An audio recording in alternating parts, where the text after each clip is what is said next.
Como dijo Vladimir, una paja y a dormir.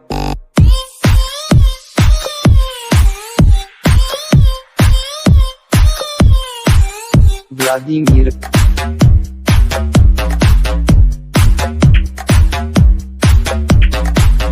Como dijo Vladimir, una paja y a dormir. Como dijo Vladimir, una paja y a dormir. Como dijo Vladimir, una paja y a dormir. Una paja y a dormir.